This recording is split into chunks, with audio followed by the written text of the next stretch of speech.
Welcome back. This is SOUQ Pulse, and we are live, like very live on SOUQ News. So today we are heading straight into it. For those that are wondering and those that have been reading the news, if you're also, it doesn't print, social media, big flat television, it doesn't matter the channel. What you see trending when it comes to Nigeria is that, yes, the queues are back. When I mean the queues are back, I mean queues at pump station, filling station, the way they call it here in Nigeria, for PMS, it doesn't matter. Diesel, every one of them, the queues are back. Now, for those that woke up this morning, the price has also changed. So what you were battling with before has done some 50% upwards. Now, for some other places, they are not even seeing it. So we are going back and asking this particular question that I will be discussing today. Subsidy. I think that is the word that brought us to where we are. Now, there are a lot of things that have played roles in getting us here, but that is the major thing the person on the street knows. Subsidy. So what exactly is this fuel subsidy that's been hitting Nigerians left, right, center? And mind you, not just Nigerians. Every of our neighbors, countries surrounding Nigeria, they have benefited from the fuel coming from here, powering homes and industries. Now they are also affected. That's what we're looking at. What exactly is this fuel subsidy? How did we get here? And there's no other person to do justice to this, but hey, trust me. Our own is not just enlightened, he's learned.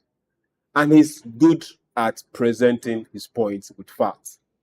Your Excellencies, distinguished ladies and gentlemen, please join me as I welcome to SOUQ Pulse this beautiful start of an evening, Dr.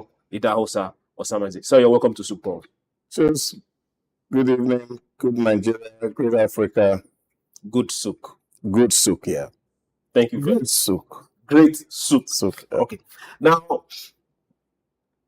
for those that are wondering, subsidy is government paying part of whatever they choose, service, item, product, so that the citizens don't pay the price from international market.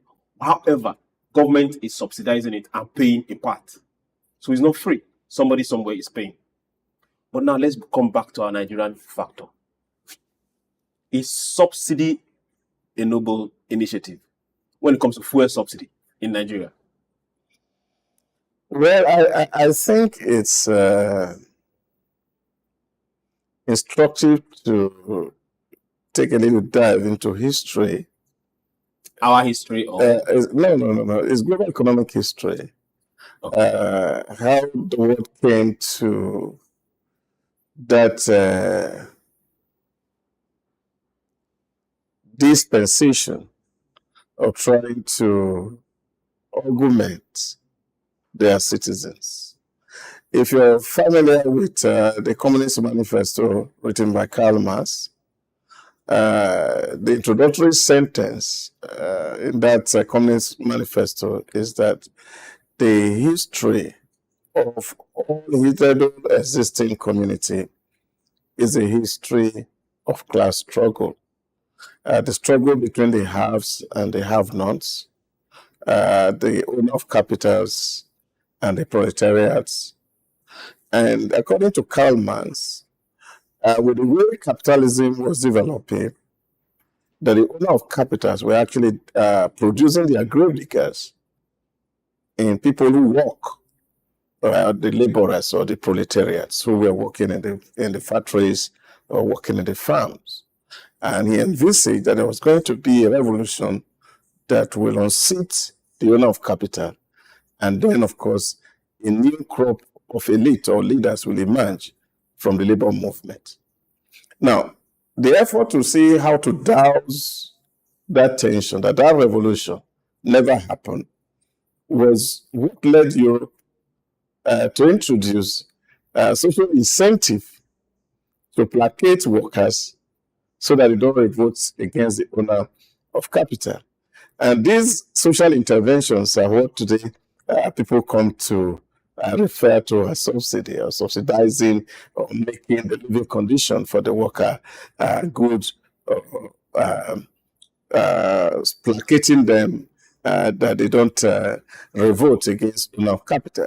Now, if you take it from that particular historical perspective, you will come to see that what you see play out in our country today in terms of giving subsidy to people is to see how do we douse the tension of people so that they don't become anti-government. These are the things that we are doing.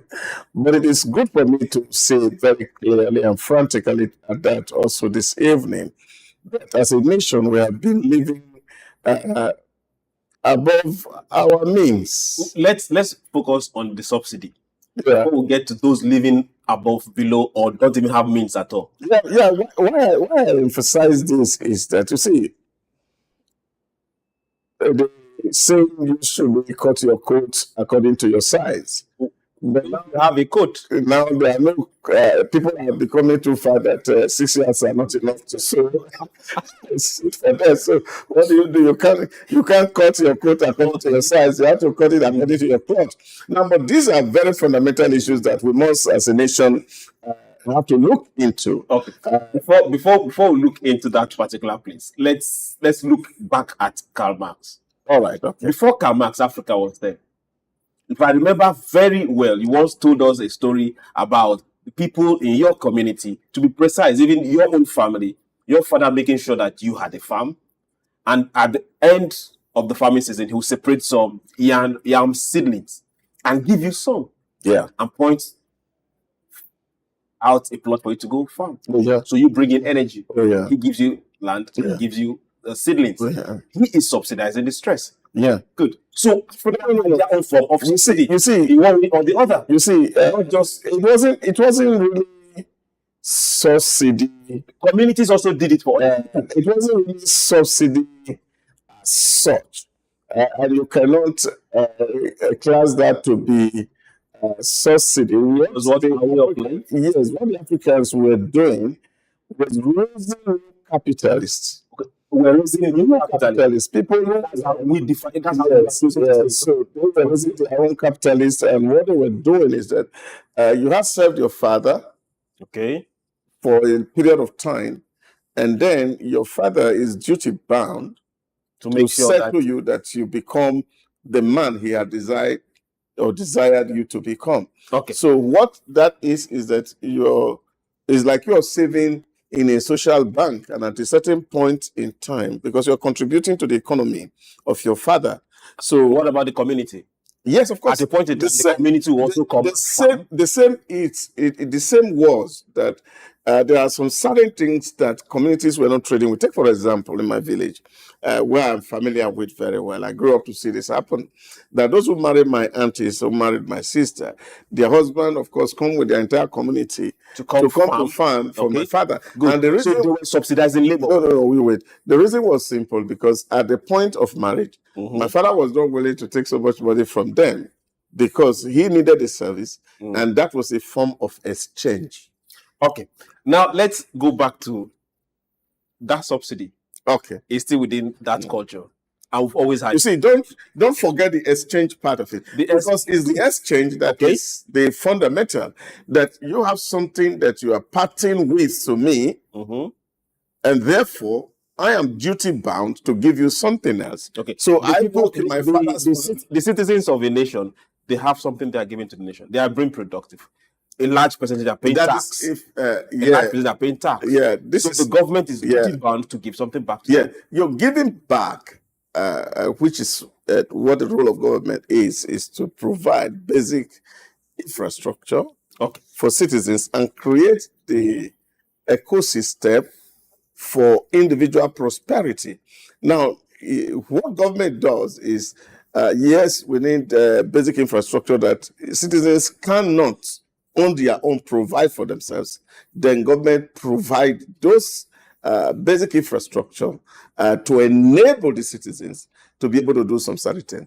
So to enable the citizens get To do some certain things, yeah. Now, and pay more tax. now, what we need to put into perspective and focus, that in societies where subsidy payment or social intervention, as some people call it, or social security or social safety nets are provided, that the governments of those areas have been able to actually create some measure of sovereign wealth funds where savings are made from what the government earns, and they are put it into productive use over a long period of time, and they are able to have surpluses, and with these surpluses, you are able to say, okay, well, we can intervene here, we can intervene here, we can intervene here. Now, but the case in Africa, which is quite and obviously different, is the fact that you don't have a surplus. Year on year, your budget is deficit, which means you are borrowing to fund your budget, and therefore you're also taking the responsibility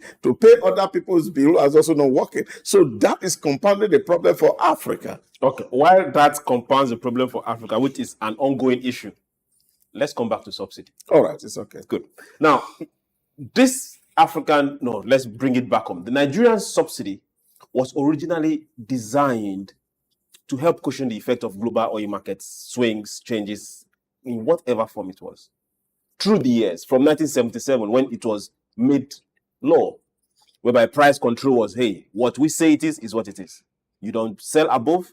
If you want to sell below, that's your cup of tea.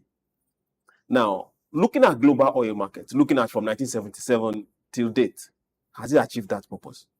No, there's no way it can achieve it because we are a hunting nation. If I were to borrow the concept developed by Mensah Tabi in his book, By the Future, that most African leaders had decided to eat their tomorrow today.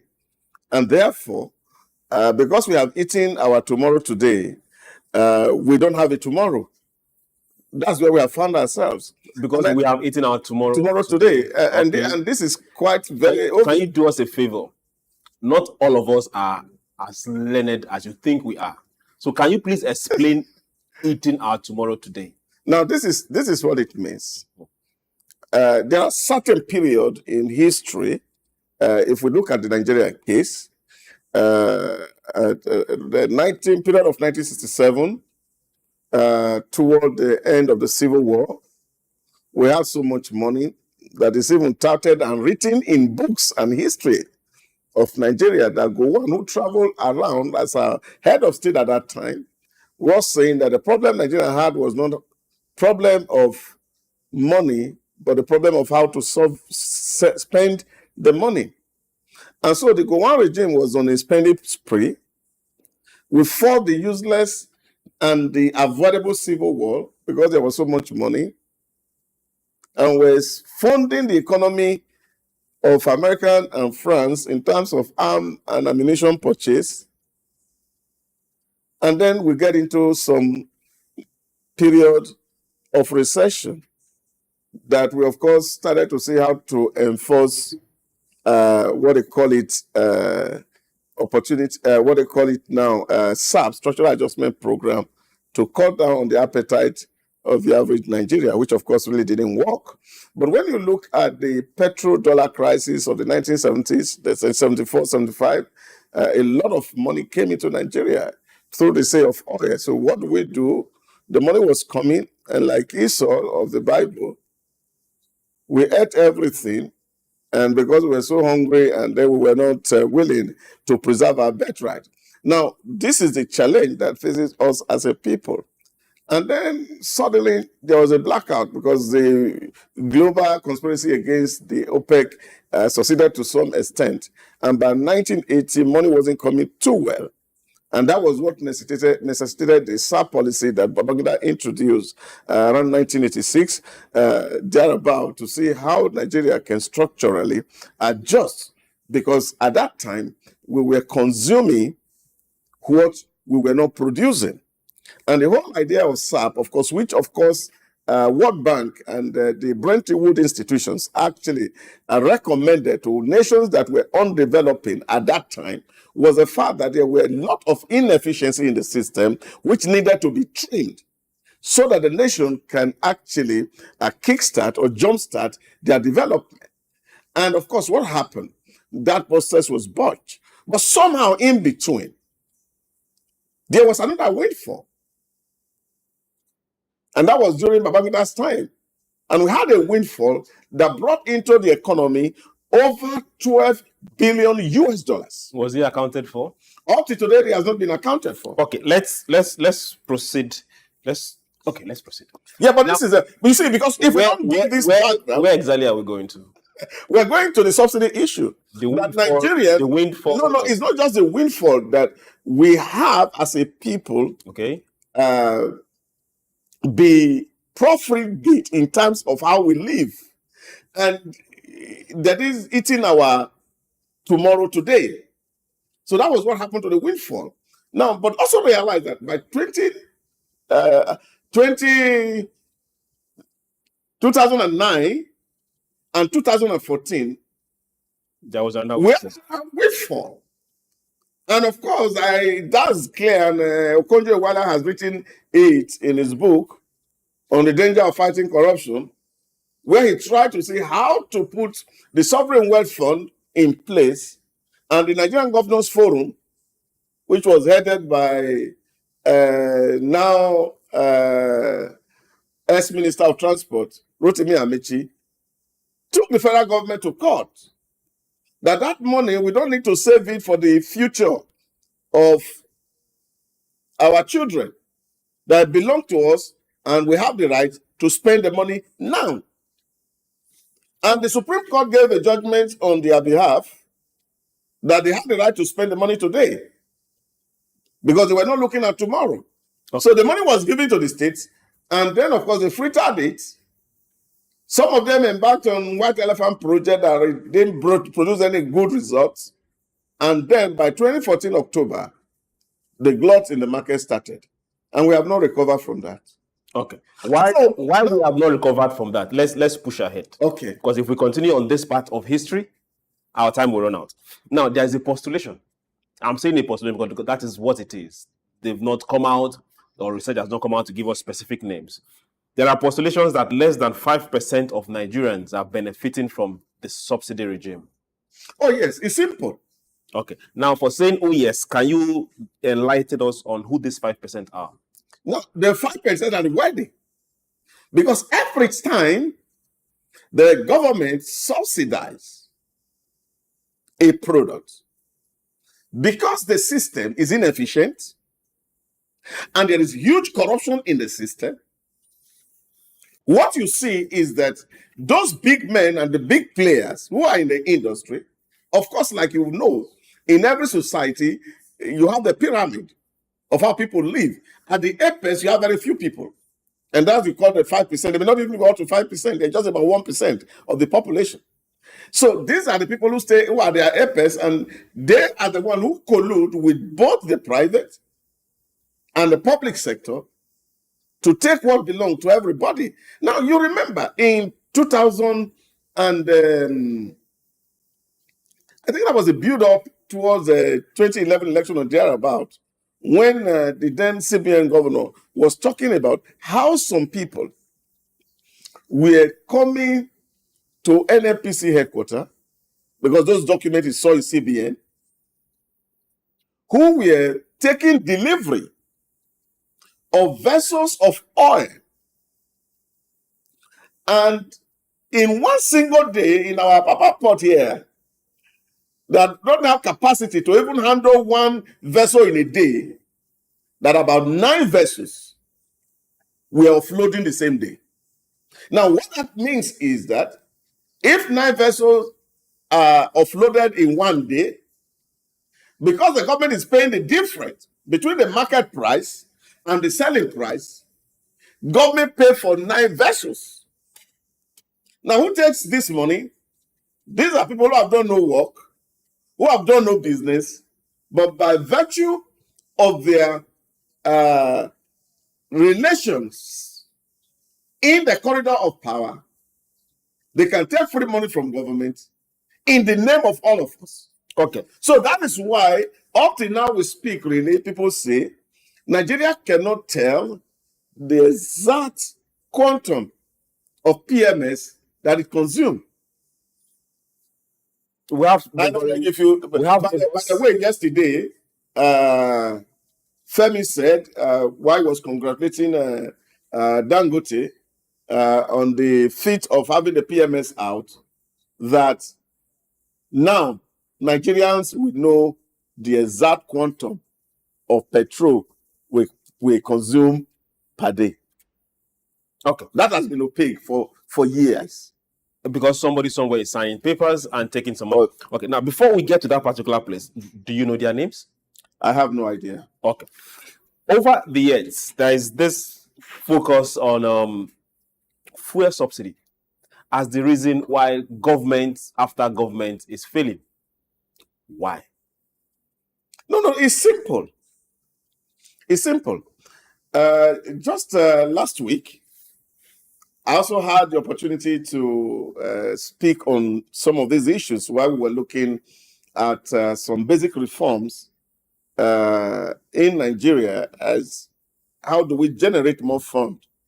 Because in my view, really, I think the problem in Nigeria is the fact that we have concentrated so much energy in sharing the small piece of cake that we have, and nobody is actually thinking of building a bigger cake so that we can all have bigger bites. So we were looking at those processes, and one of these issues that also came up was this issue of the fuel subsidy that we talk about. Now, look at it. This was supposed to augment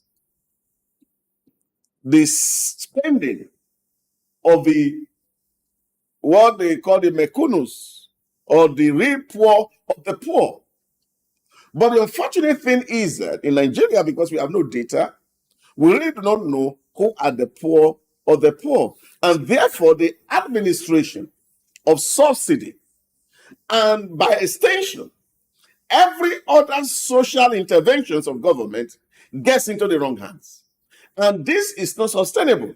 Because if you are supposed to be alleviating poverty for those who are genuinely poor, and those who are in the corridor of power that are supposed to be elite themselves, and they are the one benefiting from the system, and they are the one that are operating the system, allowing that system to remain will only continue to further the nest of these opportunists who are in the corridor of power. And the only way to deal with that kind of scenario is to ensure that there's no need to even have a data, and you clean up the entire space so that we know who we are.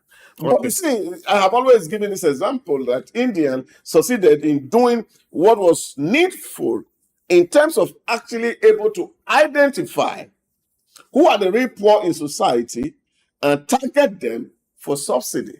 And I think that's what Nigerians need to do. We need to identify who are the real poor, and what government needs to do is to give each and every Nigerian an identity.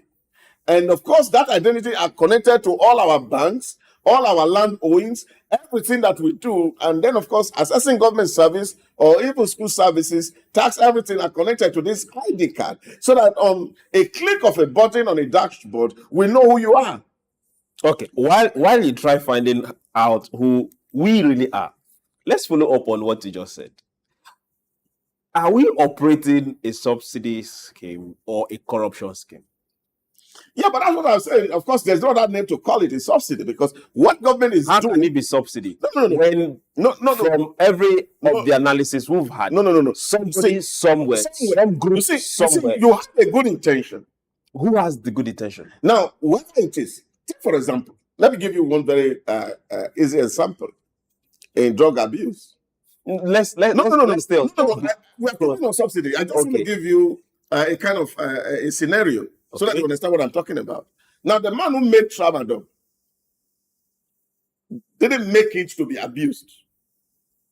He made it in such a way that if people are having terrible pain, that drug kills it. Now, he's finished manufacturing this drug, and now people who have no pain go to abuse that drug. That's why they call it drug abuse. Now, government has good intention for its citizens. And what is this good intention? Is to ameliorate the condition of living of the poor within society. But over the years, government have seen that this particular exercise has been abused over and over on a continuous basis. Now, what do? Now, you cannot really say, okay, successive regime have done this, and if you were to probe from 1960 till date, you will be able to see that this thing has progressed. Now, what that means is that there are a lot of people who are within the system who understood the system and know how to beat or contravene the rules. Okay. Some of them within the bureaucracy, some of them within the private sector space, and this collusion keep going. Now, like they say in my village, let me talk about let me give you this parable. Okay. As Balani taught, my village people says, if you cannot kill a rabbit inside the hole, which is his house, you spoil the house. You spoil the house? Yes. So when you spoil the house, rabbit won't come back there. So that is what it is. So the removal of subsidy is spoiling the house, the house of the rabbit. Okay. If we go by the terms removal of subsidy is spoiling the house of the rabbit, let's also look at it from this other angle. We are not that developed when it comes to our power sector. Not 10% developed. So the poor of the poor, just like you said, our major businesses, both the small and the big, depend on fuel to power their homes, their generators. So if we spoil the house, is government really thinking about the citizens? Are we or the citizens of Nigeria the first thought if we go that route? You see, it's also very important that, you see, if you have to really build something that is lasting and something that is worth the effort, really, sometimes you will need to crack some walls.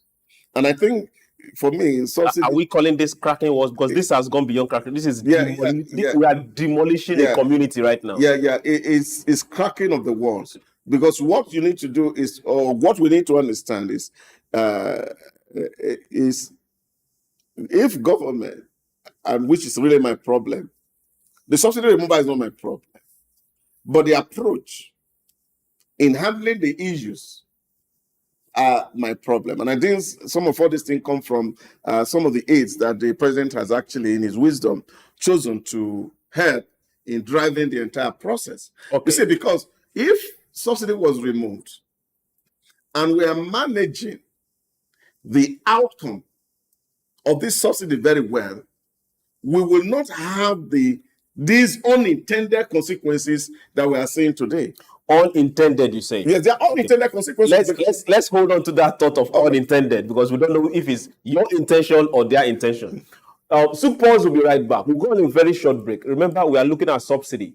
Before we get to the pump stations and what is happening there, both the Qs also talk about it. But remember, Dr. Idahosa said it's cracking some walls.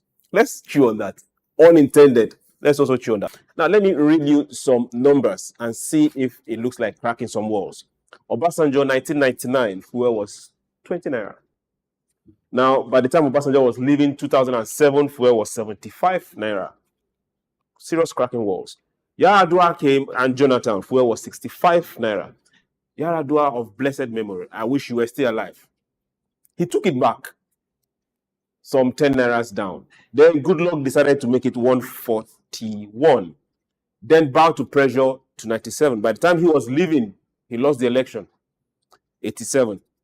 That was some good cracking of walls. Then Buhari came, Muhammadu Buhari. 145. By the time he was leaving, it was 195. Hold on to that thought. Then our current president came, Asiwaju Bola Ahmed Tinubu. If you don't know his name, let it ring in your memory. As of when he was sworn in, it was 195. Then subsidy left on the first day of office. It went to 550. That is for those that were buying from NNPC pump stations. Then officially it went to 617. As I speak to you right now, NNPC says it's 850. Now, what is the minimum wage that was agreed some months ago? Less than 2 months ago. What is it? Was the transportation cost for you that came to work this morning? Now, let's look at that cracking of walls. We still have Dr. Idahosa here, and we are asking ourselves exactly this question. What exactly is this fuel subsidy? Before we went on the break, you said there were good intentions. Yeah. Now, let's go back to these intentions. Whose intention?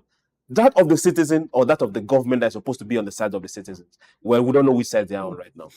You see, societies are organized based on ideologies. Whose ideology? The ruling class. And this is very clear. And as a student of politics, when I hear media talks about that we don't have ideology, that those who contest election have no ideology, it makes me laugh, because it seems that they really do not understand what these ideologies are, what they mean. Because we tend to zero ideology into left or right, but that is really not what it is how market forces determine prices. And it will interest you to know that during the last contestation, everybody had an idea Okay. of how they feel that the solutions of the state should be resolved. Now, if you had followed their conversation, and if you were somebody who was thinking, they were voted into office based on the ideas and the ideals which in their own rating or ranking was the best way out of the problem where we find ourselves. Okay. Now, agreed. I tick that box, correct. But now let's look at ourselves and ask ourselves where we are right now. Now, When you are flogged as a child, it's not the flogging that is the issue. It's the after effect of the flogging. No. Sometimes it might come 5 or 10 seconds after the You flogging. see, this is where people talk about social contract. Social Contract. Okay, good. So Are we bound on social contracts to death? Oh yeah, no, it's not to that. Now the man said, "I have a solution to your problem." Okay, good. And on the basis, Who are those solutions are meant for? The living or the dead? no, he said, "I have a solution Okay. for your problem." Okay. And on the basis of that canvas of idea, you are given the mandate to drive the entire process. Now, what is natural and just is that, okay, this is his idea. He has 4 years. 4 years. 4 years Okay. to turn around that situation, not 1 year. I agree. And he said in his word, yes, I understand what we're doing, they are painful, but we need to do this to be able to get to where we're going to. This is where Can I ask a question? I agree with you. We need to go through pains to achieve. You get to the farm, the sun hits you all through afternoon. You bear it, knowing very well they are putting seeds in the ground and looking forward to the rain, and there will be a harvest. But now, when you see that the ground you're tilling is a desert, even if the rain is coming, you're seeing that the birds are waiting to take the seeds off the ground. That's what we are heading to right now. What pointers are showing us that the plans and the good intentions he has, the same cabal that has been there before he came, are not going to twat it? Yeah, but if you are familiar with quarry or quarry, some people call it, quarrying of stones, you find that the first sledgehammer that you put on the stone don't crack it. But it But does definitely work. what weakens it. Okay. So efforts are taken. Now, what we need to do is to allow the experiment to run without necessarily interjecting in the entire process. But like I said to you, what my real issues are with the regime, and especially with those who have been selected to work with the president to deliver on his mandate, is to what extent they actually understood the social part between the president and the people. Now, once we are able to understand that part, you will discover that there are some certain things that we will need to examine. And this is where, for me, the big problem lies. Take, for example, I had this argument last Wednesday, and I was speaking with somebody who was an expert from the electricity sector. And he had the argument that the problem in the sector has been that the prices of electricity has not been cost reflective. And I said to him, yes, I agree with you, they are not cost reflective. But what are the determinants or the elements or the variables that makes up the cost, such that we will not be financing inefficiency and financing corruption, because they are part of the cost. Now we have to make effort, first and foremost, to take away inefficiency from that system, take away corruption from that system. Then we have true cost. Which system exactly? The system that is generating the prices. Good. For prices for electricity. Both electricity. Can we bring that particular same analogy to yes, the sector? I'm saying both electricity, Okay. both petrol, Okay. and other areas of intervention, even including education. Let's more money. Let's go and this we're way. not seeing too much values. We saw companies and individuals fingered during the fuel scam probe. Yeah. Every of these companies and most of these individuals are still playing in this same sector. Nothing came out of it. You see, again. So how can this administration hold people accountable if the same people that were fingered then openly are still transversing in the corridors of power? You see, the over politicization, I have said this, God bless his soul, Professor Pradake has written a lot on this, managing and the development of Africa. And for him, really, politics has been what underdeveloped Africa. Now, we politicize a whole lot of things. You see, some of those probes I'm talking about that are happening at the National Assembly, we all really need to open our eyes to understand what is happening. It's not just the National Assembly, and this is the real tragedy of the Nigerian state. I said to people, the policemen, for example, in Nigeria, know all the criminals. So if police want to flush out criminals, they can't do it one day. Nigeria will be free of crime. They know. Like, seriously? I can tell you that. Oh, okay. The same is also happening with the customs. They know the smugglers. The smugglers. They can't say they don't know. If they don't know, then they don't have the right to work anyway. Anyway, that is what it is. Because if there's no competence, then they should tell the nation that they have not competent enough to do the job. The Navy knows those who are shipping our crude from the water. They cannot say they don't know, because they are working on a daily basis, and these are not spirits that are moving. Their gunboat is in the water, and big vessels are traversing that water illegally, and we are not seeing them. So this is the conspiracy. Is what the problem really is. Okay. So every time you tell you catch a criminal, is because some of those times maybe settlements are not going on well. Now, this is the tragedy of the Nigerian state. And if we have to deal with this system, and that's why I'm telling you about the collusion between the private and the public sector.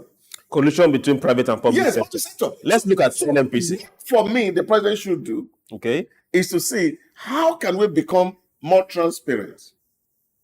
Who is going to be transparent? Is it we, the people, or the government? Set the pace, people will follow. You see, government is like an amorphous structure. You can't really hold it down. There are different wings of the government. You have the bureaucracy part of it, and you have the executive politics part of it. Now you have the legal part of it. All of all these things are worked together in one. Now, all of all these are all part and players in this. Recently, NBS, Nigerian Bureau for Statistics, and I think is it World Bank or World Bank, came up to say the most corrupt institution in Nigeria is no longer police, it's the judiciary. Okay, let's hold on to that. Now, what I'm saying to you, hold on. No. Let me just land on this point. Okay. What I'm trying to point out to you is that it's not just one man. It's a web. It's a network. And this network is within the Nigerian state. So for me, cleaning up the system is important. Now, if we can't clean up the system, there's something that the president can do, which will, of course, will make a lot of things transparent, is the introduction of technology in dealing with some of these issues, so that human interferences in some of the processes, in some of the procedures, will be reduced to the barest minimum, so that artificial intelligence can take many of the decisions on our behalf. and it will be safer for most and everybody. Now, until we reduce the burden of human interference, no matter what effort you put in place, to some extent will be sabotaged. Okay, now let's look at NNPC. Have they conducted their business ethically in the last 20, 30 years? This is a responsibility. Time without number on this show. For Melekari to be telling Nigeria repeatedly that we could sell petrol at 600 naira, even when the market forces disagree, then he would have been a messiah or some of sort, or a miracle worker. Is he not? Now he's shown now that's not a miracle worker. So, see, this insincerity is what we need to deal with. Okay. Because they say who goes to equity, the hands must be very clean. Now, and I don't think the person needs to have hands in the process. I don't think they are very difficult to explain things to. That we are able to say this is what the situations are. We don't need to be in queue for 1 month for NNPC, a very highly rated agency of government, haven't denied that they didn't have a debt, they are not owing anybody, and all of a sudden they come out after four weeks of queue now to tell us that they are owing. That's insincerity, and that's why government is not trustworthy. Because those who are running government, they don't come out clean.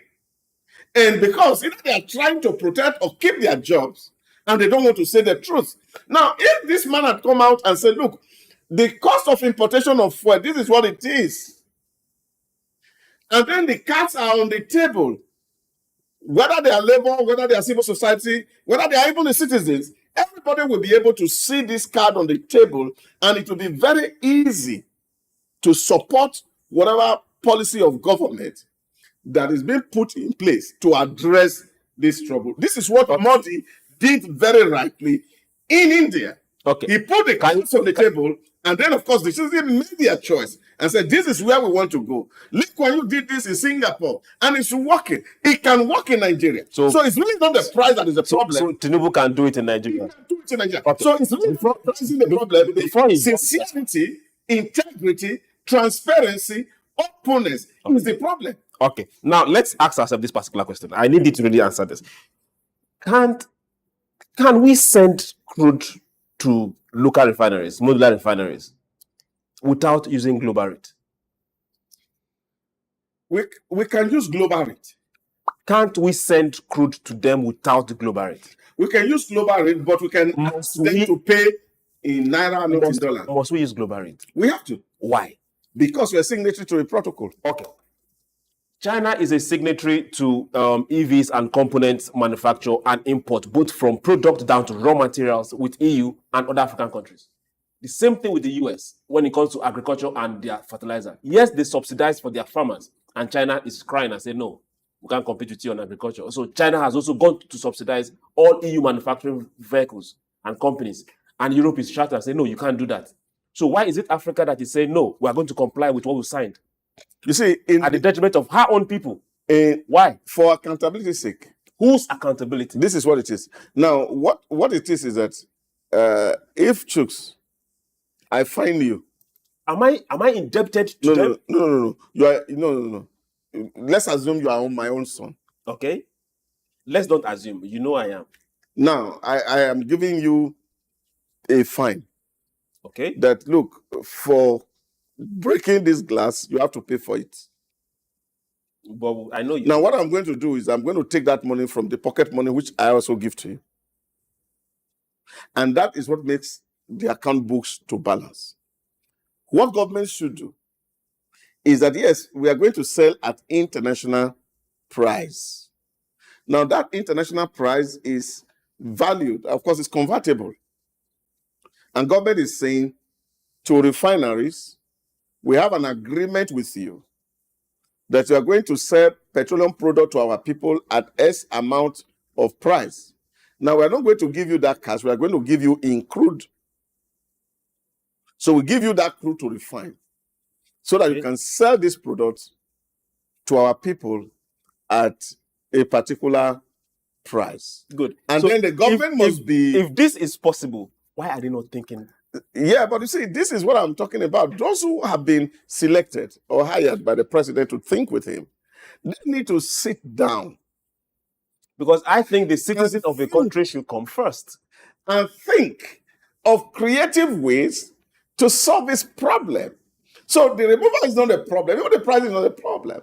The conversation around it is a problem. But if this is done the way you just postulated it right now, yeah, it's going to crash the price. Oh, yes, of course it can. Product. Really. No, but look at it. I use this everywhere I go to. We are talking about the biggest single train refinery in Africa. We also know that our government, the last regime before this, gave every support to make that refinery come on private, even including subsidizing exchange rates. Waivers for all the machines that were installed, which are government resource and revenue. Now, it does not constitute government equity in that business. Okay. Now, this is a full topic for another day, but our time is almost up, so we have less than 2 minutes, but I want you to talk about this. For the loans we've taken from some of these Western bodies, that removal of subsidy were part of the policies in that law. You see, are we really in charge of our affairs? You see, it's simple. As a business person, you want to take facility from a bank to do a business. The bank wants a collateral. Not just a collateral. The bank wants your business plan with a cash flow. So when they were saying remove subsidy, they didn't give any form of, okay, if you're removing subsidy, try this palliative or try this or that. They just wanted to make your people poor because that is what it has cost. No. You see, this is banking. What banking does is that banks want to give you a loan and they want to be sure that the model that you are proposing is workable. The loans we've gotten from this organization, sorry, we are kind of moving away from our lead topic. The loans we've gotten from these organizations, were they really given to us with the intent that we were going to be able to pay back? Or it was more of an albatross on our necks? My friend, Dr. Judy Thomas, always would tell me, and said, if loans fail in Africa, it's not because it came with bad intention, it's because the loan went into the wrong hands. Okay, because the loans went into wrong hands. The very interesting part on our closing was a formula for the government to be able to send crude to the refineries. And I hope every single one of you out there heard it. Write it down. You can fine-tune it in any way you like, but just write it down. Tomorrow, someone somewhere will need to hear you. Thank you very much, sir, for being on SOUQ Pulse. There was no time to talk. I wish we had the technical guys could just say, hey, give us 1 more hour, but here we are. So that we can actually talk about the real issues, so that Nigeria knows what we need to know, so that we can all make progress collectively. Can I seek your permission to do a part 2 next week? By God's grace, if I'm on ground, I will. Okay, thank you very much for coming on SOUQ Pulse. Now, for everyone out there, remember, there is no other country you have but this. Is my responsibility, is your responsibility to make sure it works. So whatever diplomacy you have to take, be it citizen diplomacy, be it standing up and counting, be it talking, be it asking questions, be it being honest and being patriotic and not be part of the subsidy wahala, we all need to play. We all need to count. Because if we're able to shut and close where we are losing resources, then we'll have more to get productive with. Remember, we are all going through this stress. For those in the queue, I can't say sorry, but still sorry. For those that is their responsibility to get this product, be fair. Or better still, be human. And for those in the corridors of power, remember, you were elected. Do the job for which we elected you. Thank you for everyone that has been there. Remember, this is SOUQ News, and we believe that we can get better. We'll do this again tomorrow. My name is Chuks, John Rogers Chuks. Have yourself a beautiful evening.